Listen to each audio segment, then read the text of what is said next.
lampu kecil tampak beradu menjadi satu. Berpautan erat, berlomba memancarkan cahaya. Pohon Natal yang sama dengan tahun-tahun yang lalu mengingatkan Sang Juru Selamat telah datang. Bersama sukacita yang lebih mendalam, pada sebuah kisah gembira aku tenggelam kepada anak manusia yang pernah mendiam, ditunjukkan oleh bintang malam. Yesus, Engkau telah datang. Kabar lahirmu membawa bahagia di dunia. Kelahiranmu sangat sederhana, tetapi membawa sukacita yang lebih mendalam. Bagi yang percaya, Dia datang untukmu, untuk setiap dosamu dan dosaku. Datanglah kepadanya, jangan hanya duduk terpaku.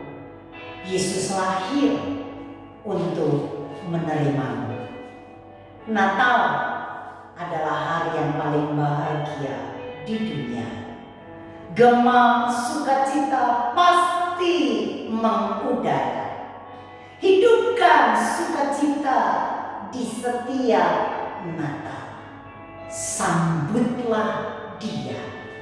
Sambutlah Yesus. Amin, saudara. Haleluya. Haleluya. Saudara, ya tak terasa Natal telah tiba. Dan mungkin saudara, ya tahun ini menurut saya Natal mungkin tidak semeriah tahun-tahun lalu. Mungkin kita tidak bisa merayakannya dengan meriah, saudara, karena kondisi dan sikon yang terjadi pada saat ini. Tetapi menurut saya arti Natal yang sesungguhnya memang bukanlah sebuah pesta, tetapi Natal sedang mengingatkan kita bahwa Yesus pernah lahir, saudara, untuk menebus setiap dosa dari semua manusia. Dan saudara, ya untuk itu tahun ini, di Natal tahun ini, bukan pesta, bukan hadiah, bukan kado yang kita harapkan. Tetapi saya berdoa biarlah Natal tahun ini kita mengharapkan mujizat Natal yang terjadi atas hidup Anda dan hidup saya. Amin. Mujizat. Saudara, Anda bisa mencari arti kata mujizat begitu banyak, tetapi saya coba saudara ya mengartikan mujizat saudara, yaitu peristiwa atau kondisi alam yang bertentangan dengan hukum alam, menyimpang dari kebiasaan normal. Jadi saudara, mujizat adalah peristiwa atau kondisi alam yang bertentangan dengan hukum. Biasanya saudara itu menyimpang dari kebiasaan normal. Saudara, kalau Anda masuk ke dalam dapur api, misalnya ke oven, maka itu pasti terbakar. Kita akan jadi gosong, hitam, legam, hangus, terbakar. Itu normalnya, betul saudara? Kalau Anda saudara berjalan di atas air, maka normalnya pasti tenggelam, saudara. Betul ya? Air saudara secara normal ya air, tidak mungkin berubah menjadi anggur, saudara. Tetapi saudara, Yesus yang adalah Tuhanmu dan Tuhanku itu ternyata Tuhan yang melampaui semua hukum, karena Yesus adalah mujizat. Buktinya saudara, lihat, Dia mengalahkan hukum fisika pada waktu Dia melakukan mujizat berjalan di atas air. Saudara, batu, berat jenis batu saudara itu lebih berat daripada air. Maka batu waktu dilemparkan ke air pasti tenggelam. Beda dengan gabus yang memang berat jenisnya ringan, maka bisa saudara ngapung. Tapi Yesus sebagai manusia yang berat jenisnya pasti lebih berat daripada air. Kalau Anda nggak percaya, coba aja Anda cemplungkan, tenggelamkan dirimu, ya saudara, maka saya percaya kita pasti tenggelam karena berat jenis kita lebih berat, saudara, dari air, pasti tenggelam. Tapi Yesus mengalahkan hukum fisika. Dia bisa berjalan di atas air, saudara. Amin. Pada waktu murid-muridnya berada di perahu, saudara, ya Petrus berkata, siapa orang yang berjalan di atas air? Dia melihat Yesus, gurunya, Tuhannya berjalan di atas air. Tuhan pembuat mujizat, dia mengalahkan hukum fisika. Saudara, hukum kimia di mana air tidak mungkin bisa berubah menjadi anggur. Anggur itu didapat dari buah anggur yang diperas dan kemudian diolah, saudara, dan sebagainya.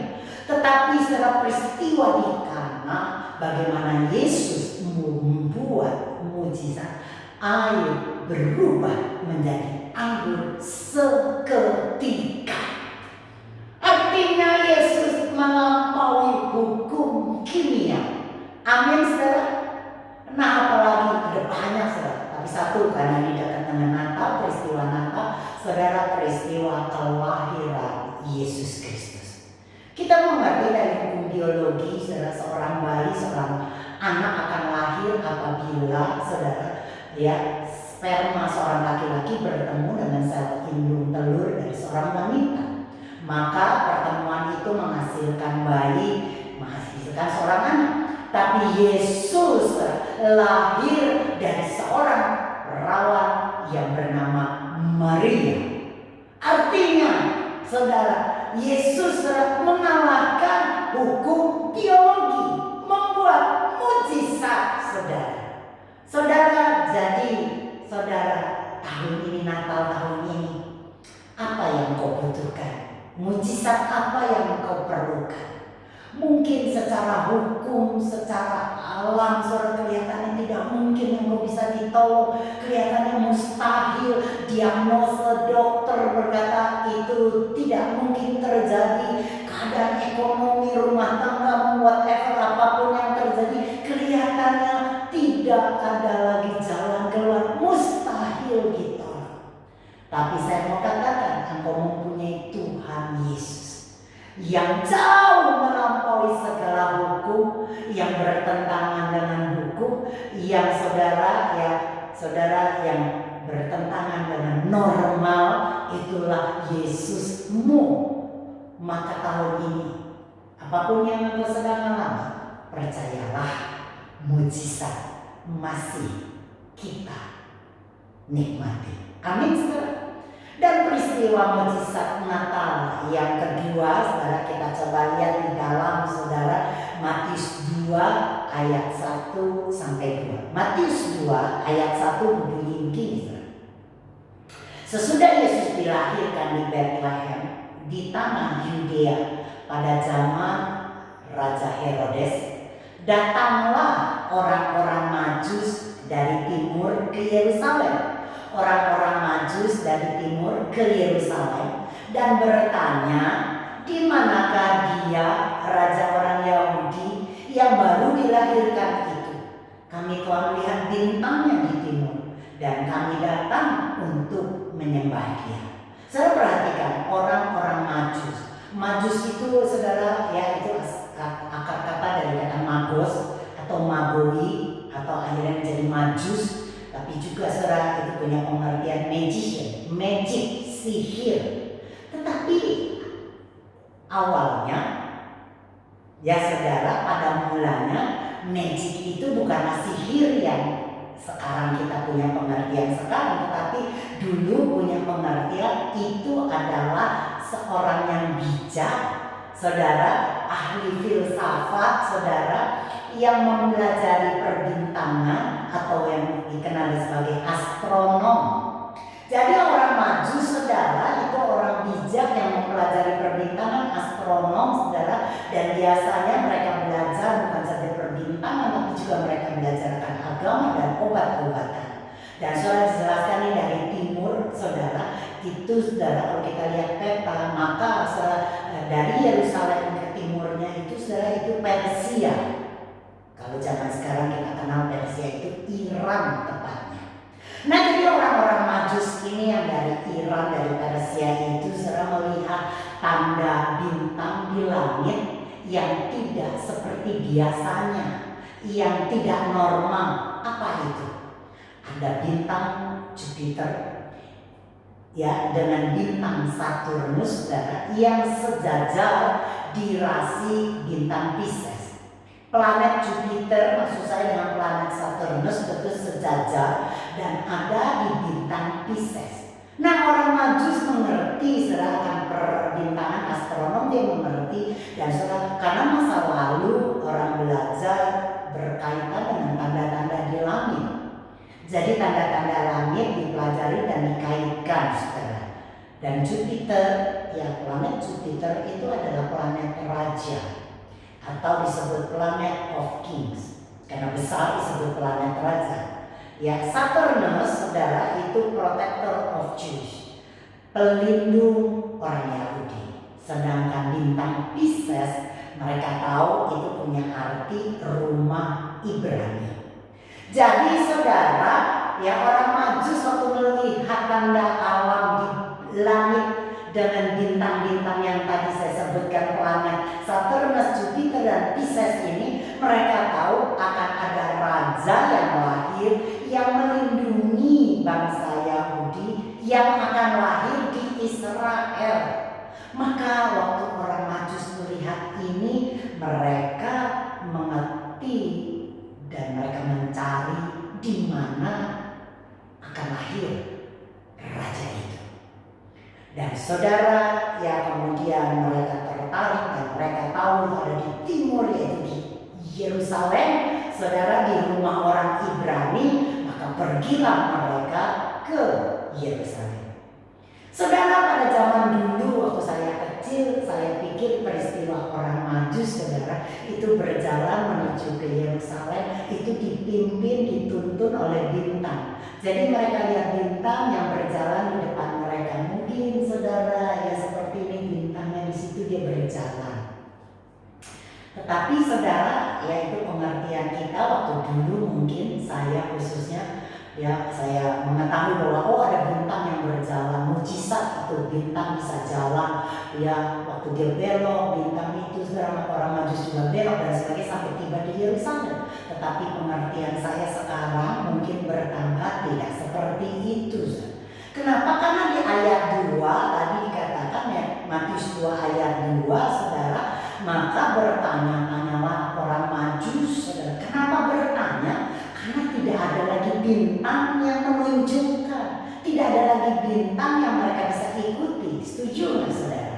Mereka bertanya sampai kedengeran ke Raja Herodes. Dan kemudian saudara di ayat yang ketiga bunyi begini saudara. Ketika Raja Herodes mendengar hal itu, terkejutlah ia beserta seluruh Yerusalem. Maka dikumpulkannya semua imam kepala dan ahli Taurat bangsa Yahudi, lalu dimintanya keterangan dari mereka di mana Mesias akan dilahirkan. Mereka berkata kepadanya, di Bethlehem di tanah Yudea, karena demikianlah ada tertulis dalam kitab Nabi. Dan kau Bethlehem tanah Yehuda, engkau sekali-kali bukanlah yang terkecil di antara mereka yang memerintah Yehuda. Karena daripadamu akan bangkit seorang pemimpin yang akan mengembalakan umatku. Saudara, waktu orang Majus sudah melihat tanda bintang di langit, maka mereka bertanya dan kemudian kedengaran sama Raja Herodes, dipanggilnya orang Majus dan kemudian dipanggilnya orang ahli Taurat, ditanya kira-kira di mana lahirnya. Dan ahli Taurat berkata di Bethlehem di tanah Yehuda. Kenapa? Karena mereka belajar di dalam Mika pasal 5 ayat yang pertama berkata begitu, bahwa Bethlehem bukanlah yang terkecil karena di Bethlehem akan lahir seorang pemimpin, seorang raja yang akan memerintah. Maka pada waktu orang Majus mendengar itu, mereka berangkat ke Bethlehem. Saudara, ya tentunya saudara, Bethlehem ini juga kota yang cukup besar di mana banyak rumah, dan saudara mereka tidak mungkin mencari raja mencari bayi yang baru lahir dengan dari rumah ke rumah, mengetuk rumah satu ke rumah yang lain dan mencari di mana bayi yang jadi raja itu lahir. Betul ya saudaranya? Saudara ya, perhatikan saudara. Apa yang terjadi di ayat yang ke-9, Matius 2 ayat 9 bunyi begini. Setelah mendengar kata-kata raja itu, berangkatlah orang Majus itu saudara. Dan lihatlah bintang yang mereka lihat di timur itu mendahului mereka hingga tiba dan berhenti di atas tempat di mana anak itu berada. Saudara, waktu mereka berada di Iran, mereka melihat tanda bintang saudara, dan mereka tahu itu akan ada lahir di Yerusalem, bangsa Yahudi, mereka pergi. Tapi di Yerusalem saudara, bintang itu telah tidak ada. Maka mereka bertanya, saudara, artinya apa sih mujizat kadang-kala terlihat dalam hidup kita? Betul saudara? Mujizat kita bisa nikmati, kita bisa lihat dalam hidup kita, wow, kita bersuka cita banget. Tapi kadang-kala saudara, sebagaimana orang Majus, tidak ada lagi bintang yang menunjukkan. Maka mereka bertanya-tanya dan kemudian mereka lihat dan tahu di Bethlehem. Dan saudara, pada waktu mereka ke Bethlehem, bintang itu kembali muncul dan berjalan mendahului mereka, berhenti tepat di rumah di mana bayi Yesus lahir. Waduh saudara, luar biasa Tuhan kita. Saudara, mujizat mungkin Anda bisa lihat itu nampak dalam hidup kita, tapi kadang-kala mujizat tidak kelihatan dalam hidup kita. Saudara, maka perlu ada orang-orang lain yang menunjukkan.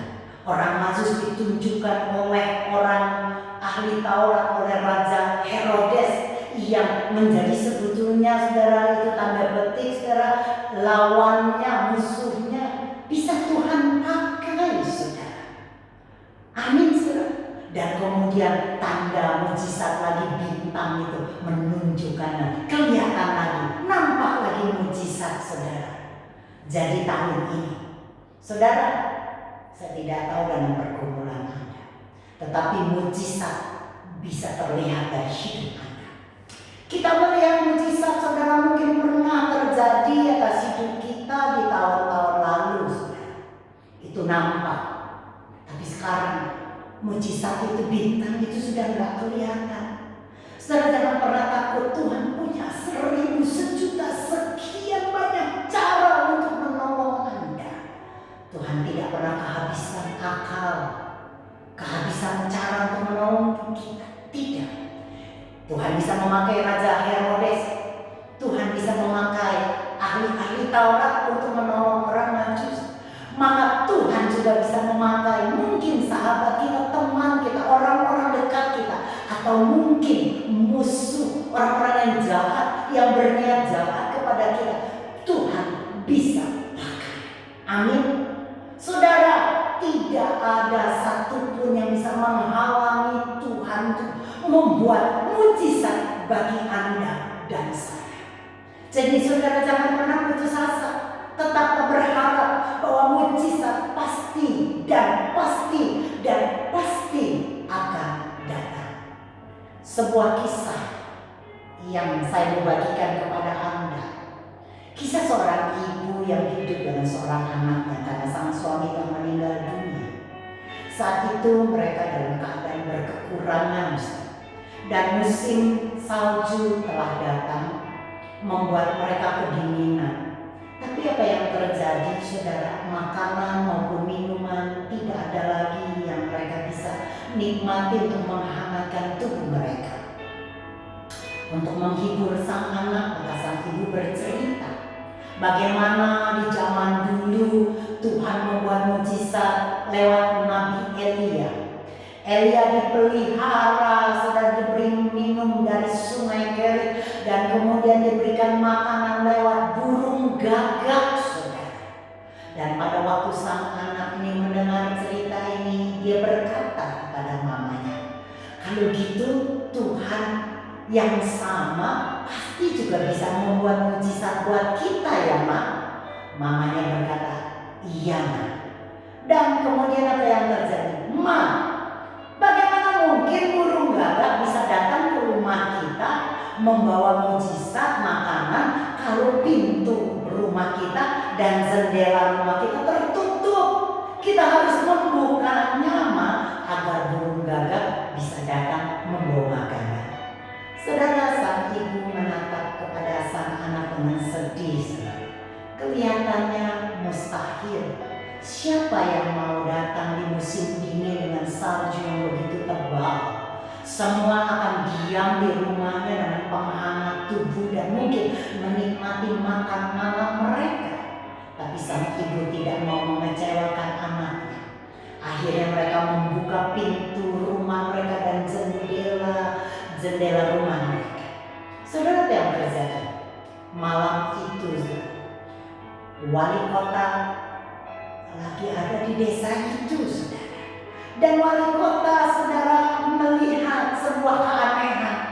Rumah-rumah lain tertutup rapat, jendela, pintu semua tertutup rapat karena memang salju lagi turun dengan lebat. Tapi ada satu rumah di mana pintu terbuka lebar, jendela terbuka lebar. Sang wali kota penasaran dan diperintahkan anak buahnya untuk memeriksanya. Dan saudara, apa yang terjadi, saudara? Mereka mendapati sang ibu dengan sang anak yang lagi sedang kelaparan. Singkat cerita, wali kota itu menjadi burung gagak bagi keluarga, memberikan makanan, penghangat dan sebagainya sehingga mereka bisa menikmati Natal kali itu. Saudara, tidak ada yang mustahil bagi Tuhan. Kelihatannya mustahil. Tidak mungkin wali kota bisa berada di sebuah desa di dalam salju yang tebal, di malam yang dingin. Tetapi Tuhan bisa kerjakan.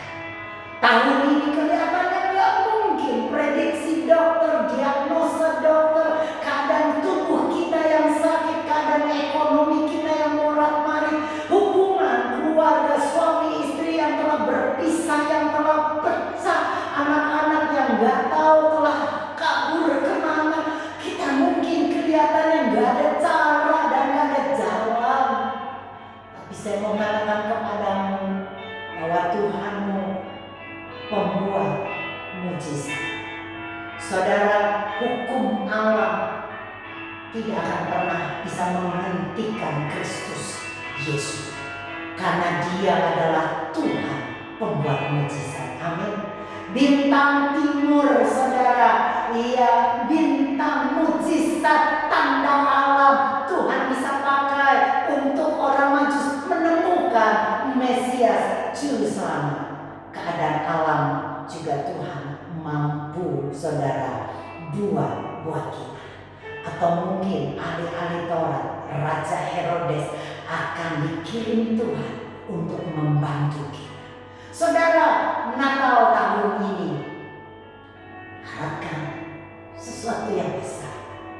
Mujizat Natal yang terus kita mungkin dengar kisah-kisah orang Majus yang mencari Mesias dengan petunjuk bintang. Kali ini percayalah, mujizat masih ada. Amin. Nikmati Natalmu tahun ini dengan syukur yang luar biasa. Kelihatan mungkin mujizat Anda nikmati tahun ini.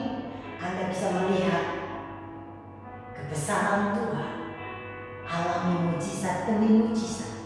Atau mungkin tahun ini Anda telah kehilangan mujizat, bintangnya nggak nampak lagi, nggak ada lagi mujizat. Saudara, percayalah, Tuhan punya cara. Amin. Merry Christmas, selamat